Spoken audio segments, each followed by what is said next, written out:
বাংলাদেশে পাচারের আগেই ১৪৭টি মোবাইল ফোন উদ্ধার করল ফারাক্কা জিআরপি। গ্রেফতার করা হয়েছে দুই যুবককে।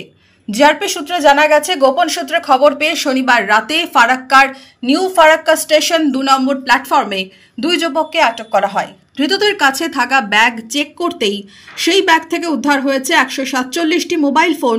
জিআরপি সূত্রে জানা গিয়েছে, ধৃতদের নাম দাউদ ইব্রাহিম, তহিরুপ শেখ।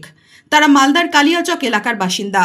উত্তরপ্রদেশ থেকে ব্রহ্মপুত্র মেল এক্সপ্রেস ট্রেনে ফারাক্কার নিউ ফারাক্কা স্টেশনে ২ নম্বর প্ল্যাটফর্মে নেমে কালিয়াচকের উদ্দেশ্যে যাওয়ার আগেই দাউদ ইব্রাহিম ও তহিরুপ শেখকে আটক করে ফারাক্কা জিআরপি। তাদের দুটো ব্যাগে তল্লাশি চালিয়ে ১৪৭টি মোবাইল ফোন উদ্ধার করা হয়। জিআরপি মালদা ডিভিশনের ডিএসপি পারিজাত সরকার জানিয়েছেন, ওই মোবাইল ফোনগুলি মালদার কালিয়াচক হয়ে বাংলাদেশে পাচার করার উদ্দেশ্যই নিয়ে যাওয়া হচ্ছিল। ধৃতরা আন্তঃরাজ্য পাচার চক্রের সাথে যুক্ত। এই পাচার চক্রের সঙ্গে আর কারা যুক্ত তা খতিয়ে দেখছে জিআরপি। রবিবার ৭ দিনের পুলিশ হেফাজতের আবেদন জানিয়ে জঙ্গিপুর আদালতে পাঠায় ফারাক্কা জিআরপি। গতকাল আমরা একটা খবর পাই যে দিল্লি থেকে ট্রেনে করে প্রচুর চোরাই মোবাইল আসছে আমাদের এই ফারাক্কা স্টেশনে।